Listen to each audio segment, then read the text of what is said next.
Hi, I'm Mo, and I can't handle popcorn anymore. And I'm TJ, and I recently failed my Greek mythology research paper when I insisted that King Agamemnon was actually a Scottish man. And this is... It's still new to us, damn it! And welcome to It's Still New to Us, damn it. I'm Mo, he's TJ, we just said, and we are here to review movies we've never seen before and become the smartest people in the fucking world. That's right.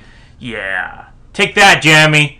Fuck you, Jeremy. Fuck you, Jeremy. I hate Jeremy. Actually, a guy named Jeremy was in my class, and he was actually really nice. But fuck you, Jeremy. I'm sure there's some Jeremy out there. There's probably some Jeremy out there, okay? Not the one from the Pearl Jam song. That one does not. No, he doesn't deserve it. Definitely not. For this week's movie, we are removing Time Bandits. Released in 1981, directed by Terry Gilliam, and written by Terry Gilliam and Michael Palin. So he wrote it, but he co-wrote it, so it counts. He's still an auteur.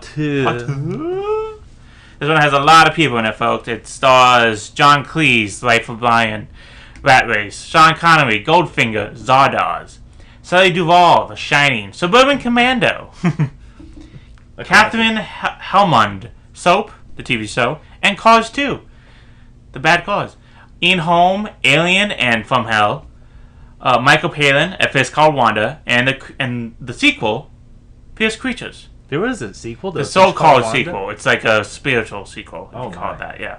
Ralph Richardson, Dr. Zhivago, Whoever Slew Auntie Roo, Peter Vaughn, Straw Dogs, Haunted Honeymoon, David Warner, The Omen, Star Trek V, The Final Frontier. Oh my god, that movie. David Rappaport, Captain Planet, The Bride. Kenny Baker, Star Wars, and Willow! Yeah. Jack Purvis, Labyrinth, Rumbling Free, Mike Edmonds, Who Framed Roger Rabbit, Legend. And then we have Tiny Ross and Craig Warnock, probably Craig Warnock. They've only done this film mostly. Oh, that's interesting. Yes. So what is the synopsis of this film, TJ? Alright, and just to preface this, obviously we're going to talk spoilers in this movie, but Time Bandits is about an 11-year-old history nut named Kevin who's visited one night by 6 dwarves who are former employees of the Supreme Being, the architect of the universe.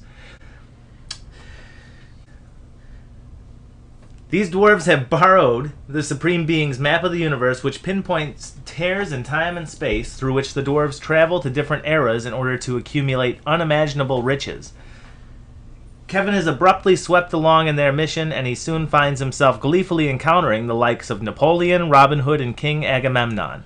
However, when the embodiment of evil sets his eyes on stealing the map, Kevin and his new friends must set aside their differences and work as a team to stop him. In the end, a good amount of hilarity ensues. Yeah, definitely. So yeah, this was a movie that I had heard very high praise about. It was in a book that I have called 500 Must-See Movies or Before You Die or something along those lines. So I was always interested in seeing it, never had the means, and God bless HBO Max because they have just such a ridiculous amount of content. Yeah, definitely. I obviously picked these Terry Gilliam movies. I'm a big Terry Gilliam fan, at least of the movies I have seen. Huge Monty Python guy.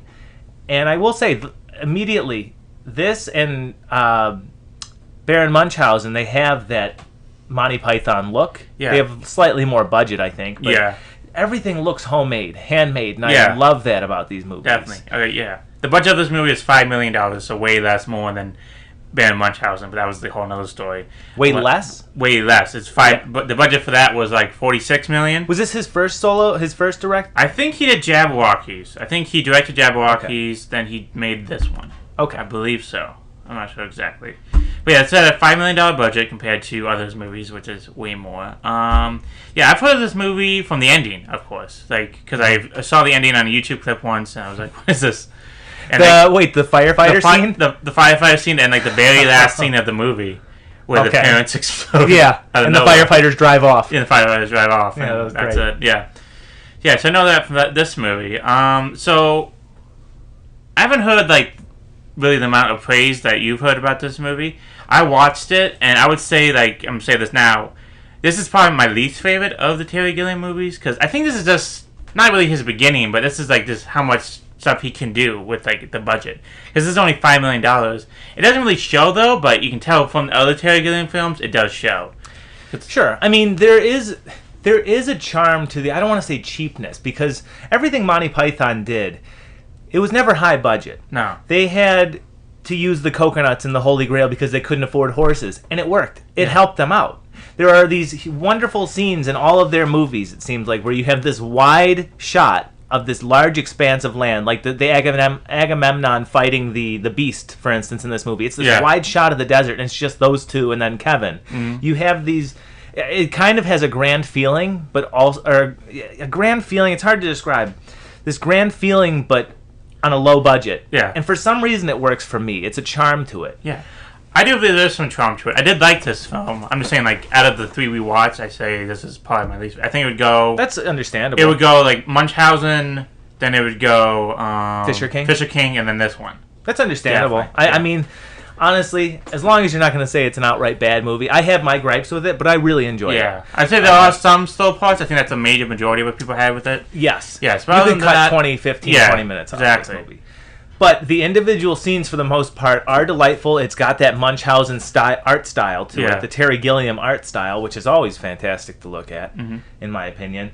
And I did really like the chemistry between the main characters, between Kevin and his captors/allies. Yeah. They were a lot of fun to watch.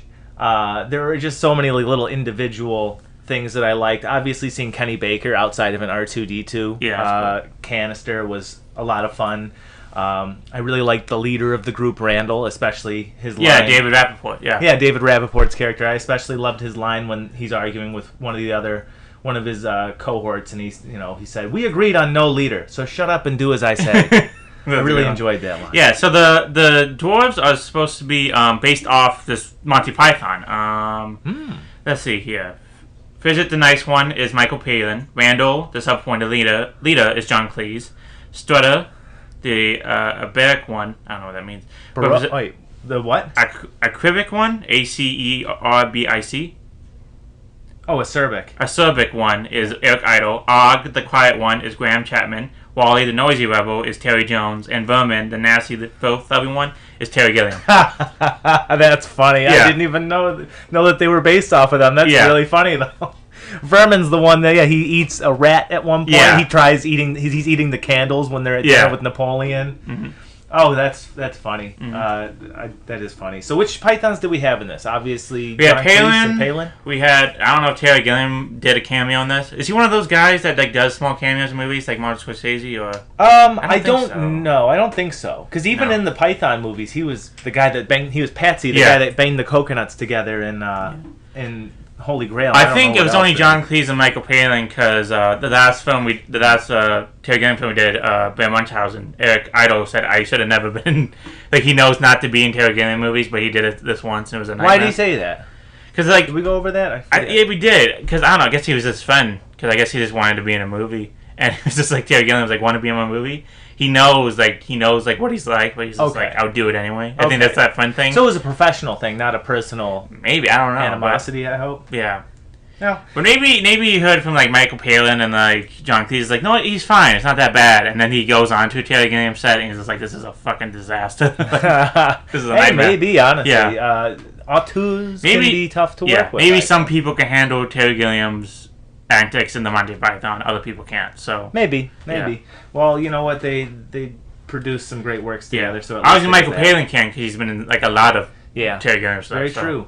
So let's see. They visit in this movie. The first one is Italy with Napoleon knocking on the door, invading them. Then they visit the medieval times with Robin Hood. Then ancient Greece with Agamemnon, and then it was like that land of. It went to Titanic.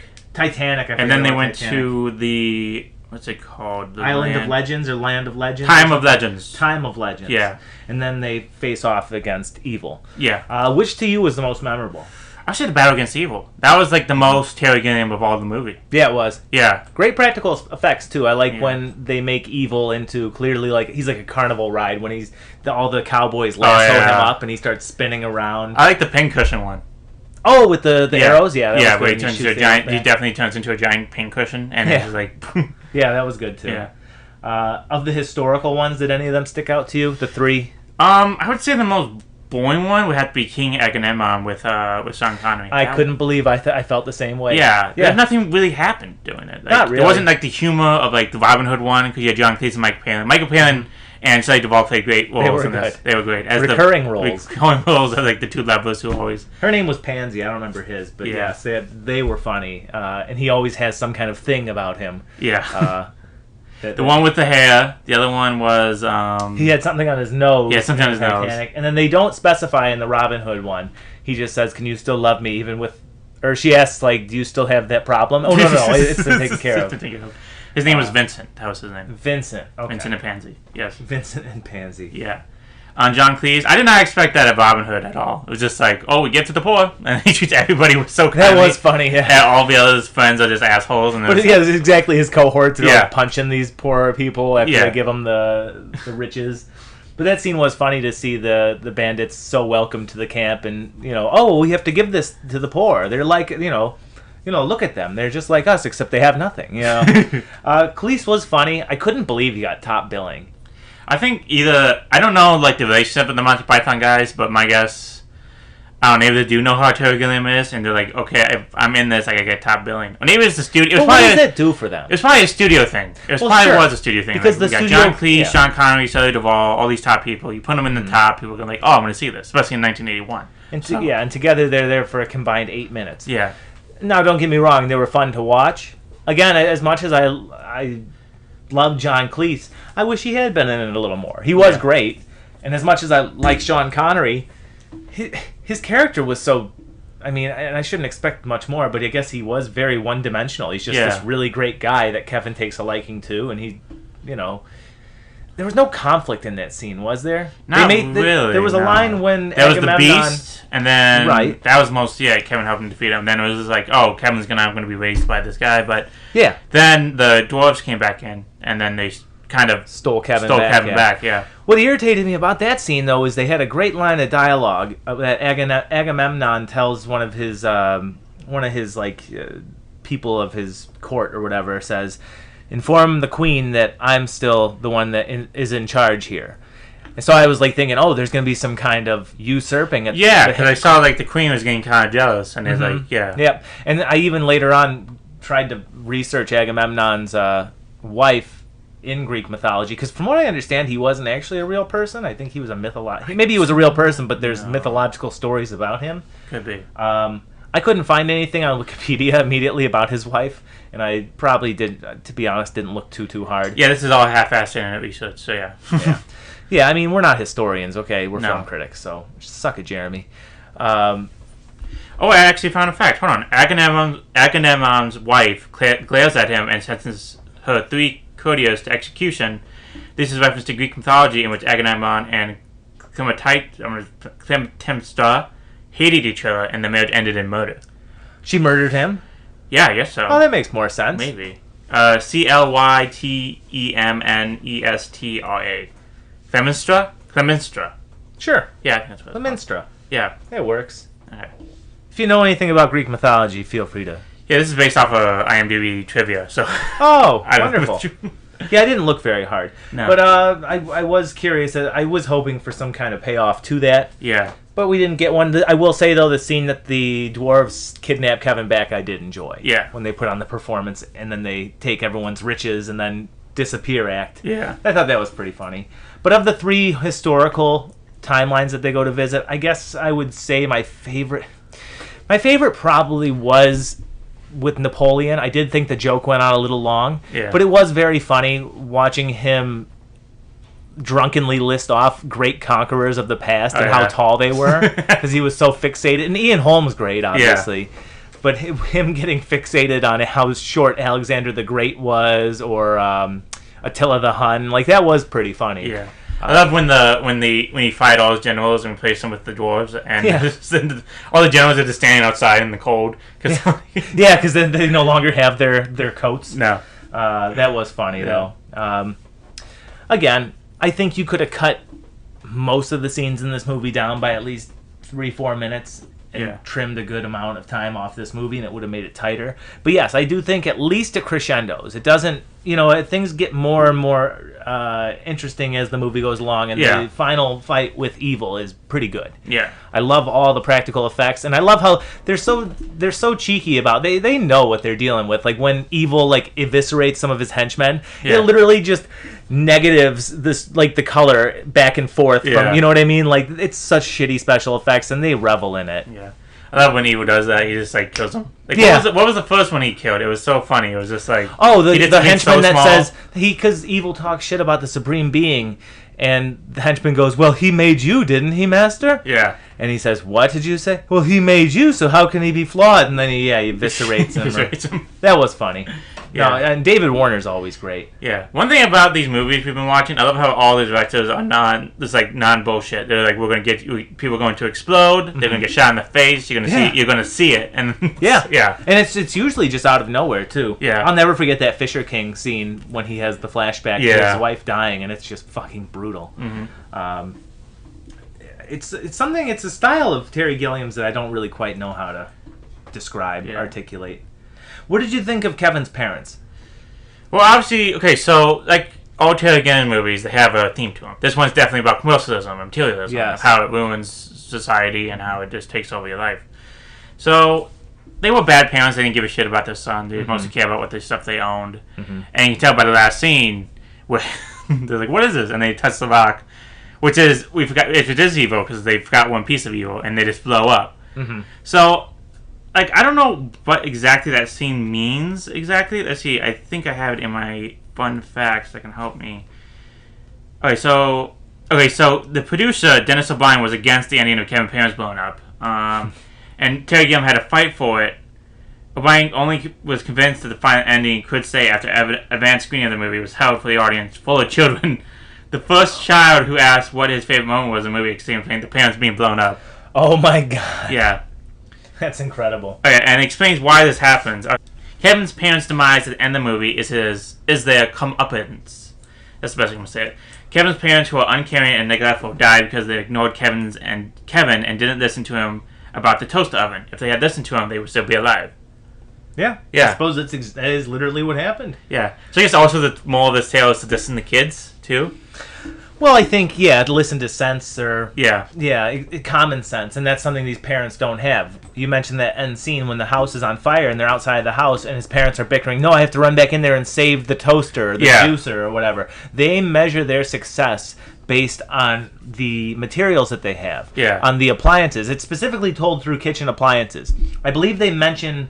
one of the neighbors' appliances, their thermostat, toaster, all breaking down, and the mom says, I can't, I can't help but feel sorry for her, basically. Like, it was some life-threatening thing. Mm-hmm. It is an interesting way to frame that materialism, whereas Kevin is finding such joy in books, and he's getting scolded for reading in his bed at night. Like, could you imagine if your kid nowadays was reading in his bed? Like, leave him alone. Let him fucking read. Yeah.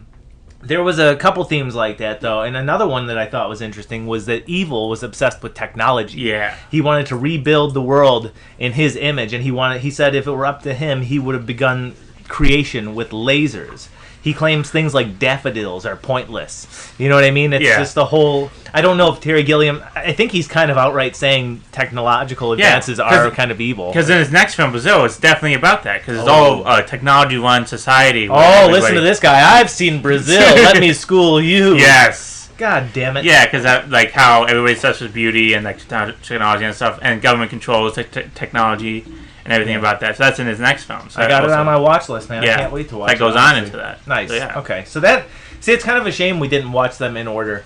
But, I mean, I guess you don't have to. Yeah. But, I've been looking forward to that one. So I definitely think Terry Gilliam is anti-technology, at least in the ways that it can dehumanize us and make us ignore natural beauty. Yeah. That's the sense I get, anyway. Mm-hmm.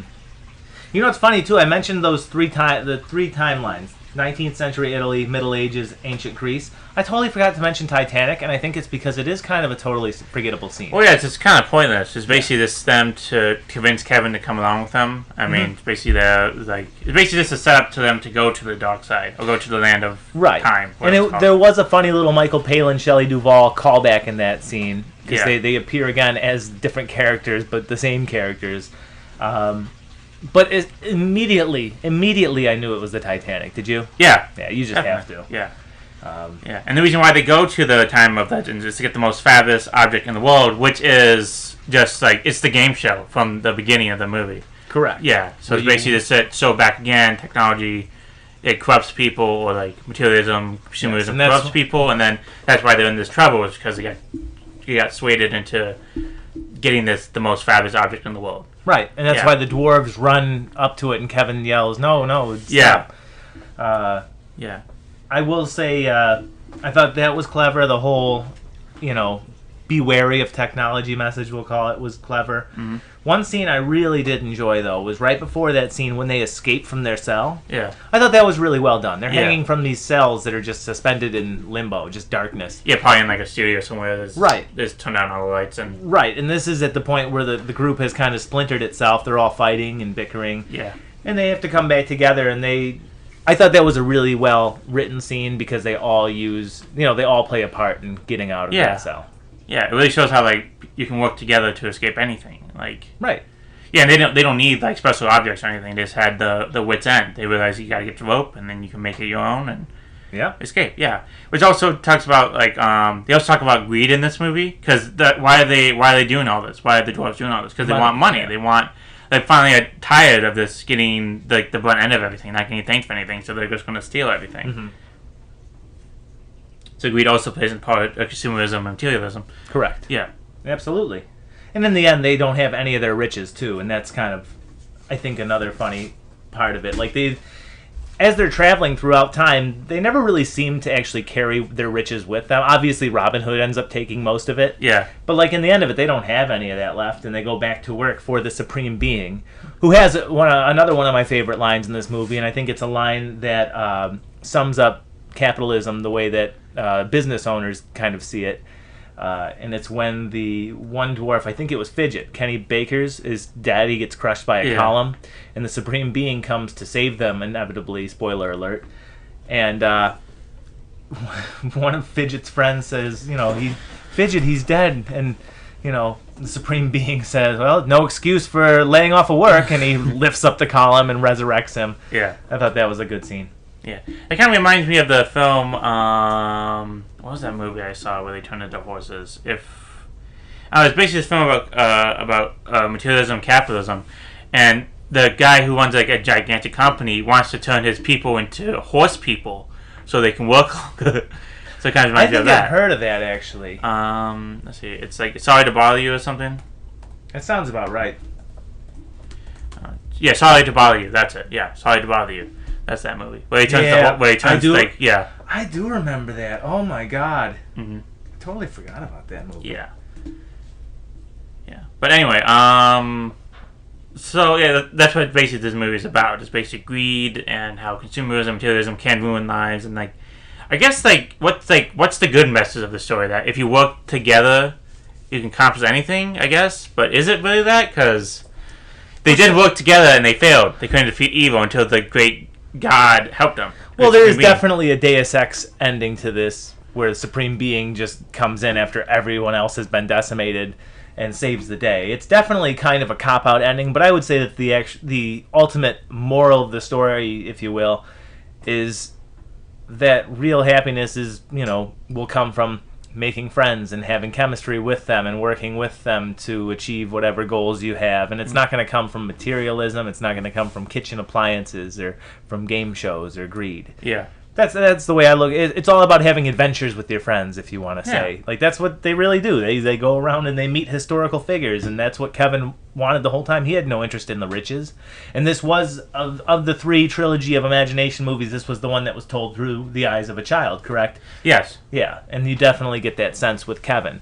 And I think it's funny to compare this to Baron Munchausen, because in Munchausen there was that recurring joke of, I think her name was Sally, the girl that traveled with him.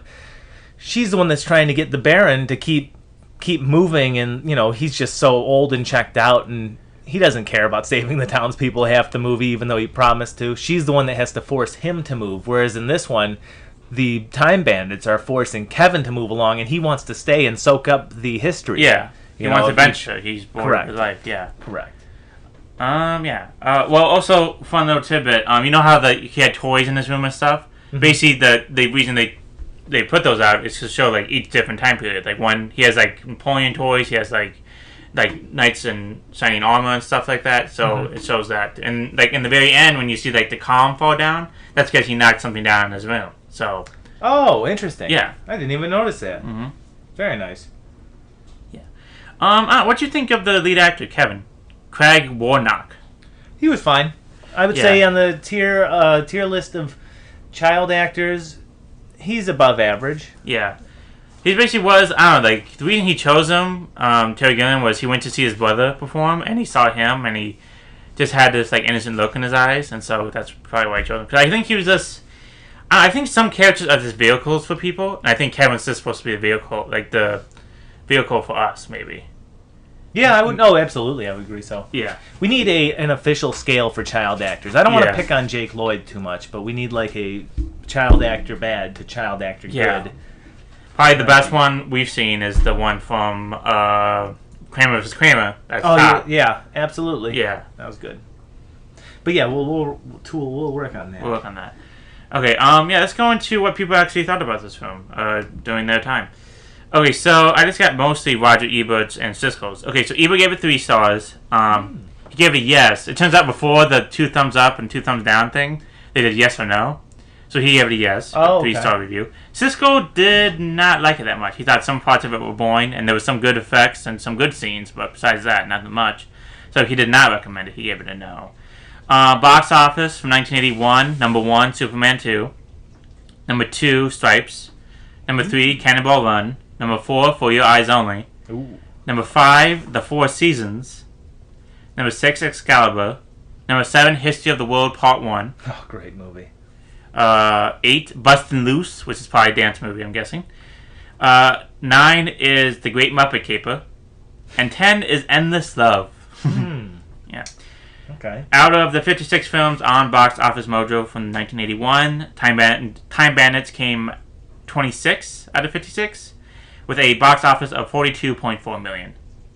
Okay. So his films could succeed. So basically, he was right about Van Munchausen. They didn't release it enough, so that's why they didn't make its money back. At least they shot they shot themselves in the foot for that one. Yeah. They didn't give it a chance. Yeah, so let's go into some of the fun facts. No studio wanted to make this movie, so George Harrison from the Beatles and Dennis O'Brien mortgaged the office building in Cadogan Square to raise $5 million to make it. I did mean to mention that. Yeah. I am a not-so-shameless Beatles fanatic, and George Harrison's probably low-key my favorite of them. And one of my favorite stories of George Harrison, what is it, Handmade Productions or something? Yeah. That's the name of his production company, I think. He saved the movie Life of Brian. That movie got dumped by its original producers, like days before they were supposed to start making it. And George Harrison, who I guess was like friends with the Pythons, or at least one or two of them, said, "Oh, that sounds like a funny story. I want to see it. I'll produce it." And I think that might have been the first movie that they produced, his company. Yeah. But that dude's a hero. Yeah. Like I said before, the cowboys, Greek archers, tanks, spaceships, and all of the attackers that fight Evil Genius at the end were counterparts of the same toys seen in Kevin's room. In some shots, as Kevin runs through the Evil Genius fortress, giant Lego blocks can clearly be seen as part of the fortress. Kevin also mentions to his parents that the Greeks had learned 45 styles of hand-to-hand combat. So yeah. While filming the sequence in the Silvered Forest, in which the Time Bandits inadvertently crashed into Vincent and Pansy, in the carriage, Terry Gilliam had a scaffolding built for the actors to jump off. When directing the scene, Terry Gilliam instructed them to jump in a way they wouldn't land on them. But when he did it, he landed on Shelley Duvall. Oh, jeez. Yeah. Poor Shelley Duvall. At least, hopefully, Terry Gilliam didn't verbally abuse her the way that Stanley Kubrick did. Yeah. Executive producer George Harrison was frustrated with Terry Gilliam, as an evidenced by his lyrics to his song "Dream Away." Harrison even once told Gilliam reminded him of John Lennon because he was so difficult and bolshy. It was the thing that Terry Gilliam was most proud of. I from what I understand, he was hard-headed, but again, he had his own vision that he was going to, and I kind of respect that. As long as directors can definitely become abusive, and that's not okay. But I do respect the hard-headed ones. Yeah, that don't cross that line. That's true. Because I know Henry Ford, the man who directed many great films like Stagecoach. Robert Ford. Robert Ford? Was it Robert? John Ford? John Ford. That's it. Sorry. John Ford. Great director. He was fabulous for like torturing actors and actresses. He would just like break them down until they do what he does. So yeah. So I don't know, like, because I wanted, like we talked about this before, how like actors today would handle directors from the past who are very difficult to work with, but produce greatness. Yeah. So I don't know. Sometimes it's worth just.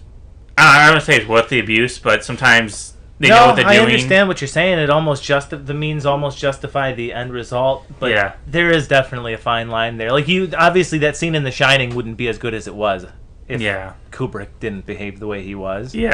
Behaving and but you also got to remember these are people, and you shouldn't just do things just to get the best, like get the what you think the scene requires. Right. It's a tricky art, no doubt, and that's why we just talk about it like exactly. Like we do. Yeah. Okay. Well, let's get into our final thoughts then. Do you want to go first? Yeah, sure. Admittedly, Time Bandits didn't live up to the hype that I had made for it in my head, and that's no fault of the film itself. I had heard that it was, a fantastic fantasy movie, and in many instances, it really is. It just does happen to drag a little bit. As with Munchausen and even the certain parts of the Fisher King, the visuals are really a lot of fun in this movie. They do make me think of The Holy Grail or Life of Brian with a bigger budget. And I really did like the chemistry of the dwarves and Kevin together. It was funny watching them be out, motivated by greed and him just wanting to spend time with these historical figures that he's read about. I did enjoy seeing John Cleese, albeit briefly, and seeing Sean Connery, even though I was a little underwhelmed because it's Sean Connery, man. I thought he'd be more of a presence in this movie than he was. I did like the messages of, hey, technology can be, helpful in advancing human evolution, I suppose, but also don't forget to stop and smell the roses along the way. Don't forget to go out with your friends and have adventures. Don't isolate yourself. And that is kind of a theme that resonates very strongly today, I would imagine. When we were kids, I don't know about you, but I played outside with my friends physically. Yeah, I did too. Now kids, a lot of the ones that I've seen anyway, they do play inside on their video games, and hey, maybe it's not right or wrong, but it's different. And I kind of side with Gilliam in the way that I like to, especially when it's nice out, I like to go outside and enjoy that stuff. And I don't think that a man is measured by the amount of kitchen appliances he has. All in all, this movie was a mixed bag. I wanted to like it a lot more. I would say I liked Munchausen and Fisher King better, but this was still a damn good movie. Yeah. And if you want to see a fun little fantasy movie, go watch it. It's 2 hours. It sometimes might feel like 2 hours and 15 minutes, but the scenes that are good are great. Yeah, definitely. Yeah, I would have to say I agree with Siskel a little bit more. Like, I thought this movie was good, like he said, but it's just like some parts of this boring and don't really need to be there. They could have cut down the scenes and the Agamemnon like a lot more, or just give it like a lot more pizzazz. Have more fun with it. Maybe go with like the wife trying to murder him and like Kevin stopping him or something like that. But like I said, they could have cut some of the scenes down. Could have made scenes more interesting. But the things they did make interesting were really interesting and really great. So I would definitely agree with Ebert with like the 3 stars rating. Maybe get it 3.5 stars, maybe. But other than that, yeah, I would say it's a fun movie. If you want to go out and watch it, please watch it.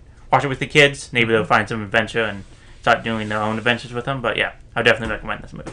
Cool. Very good. And one more thing I wanted to bring up because I totally forgot.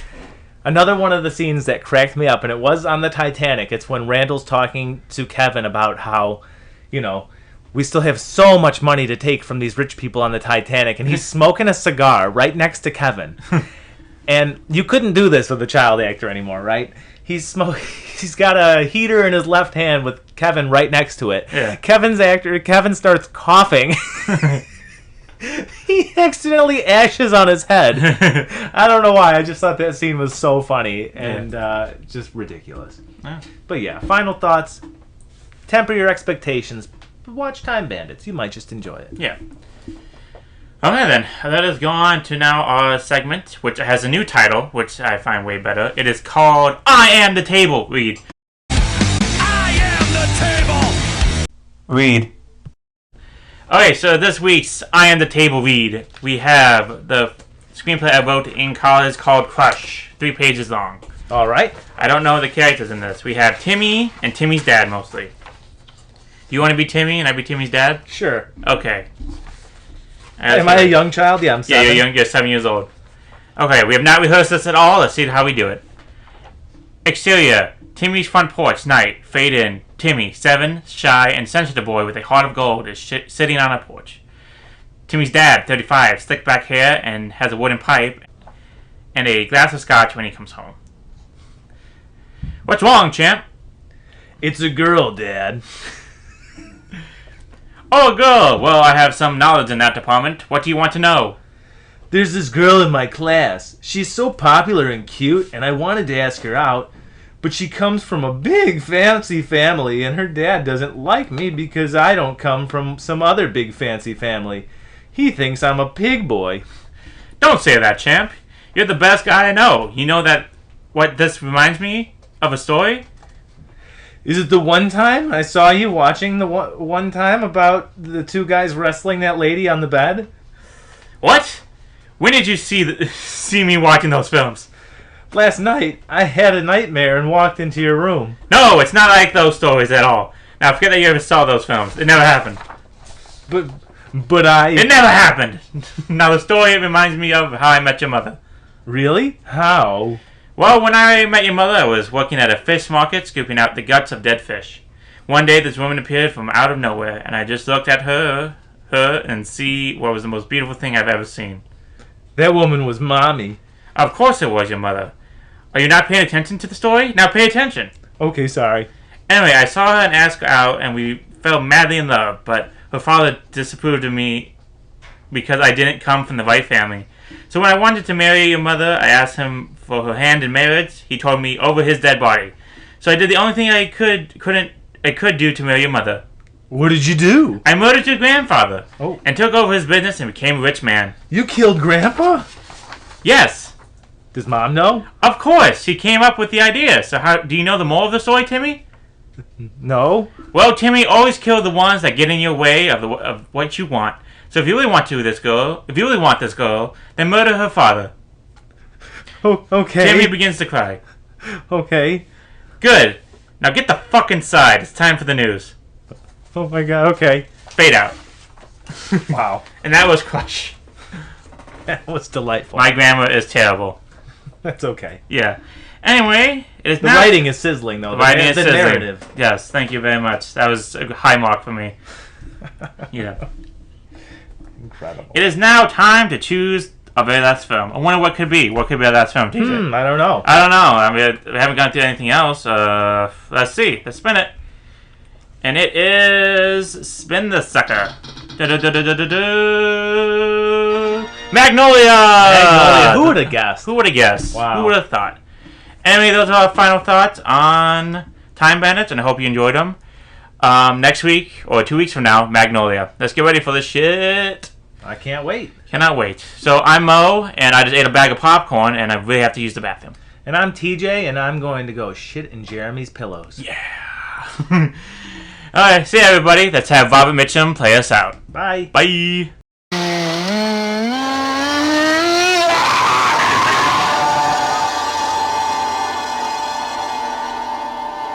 If you like our podcast, then please like, subscribe, follow, or whatever you have to do to keep on listening. We're on SoundCloud, Spotify, and Anchor. And hopefully more podcast streaming services soon. You can follow us on Twitter at @it_dammit and on our Facebook page just titled It's Still New to Us. Why? Facebook hates us. That's why. Thank you for listening, and hope you enjoyed the show.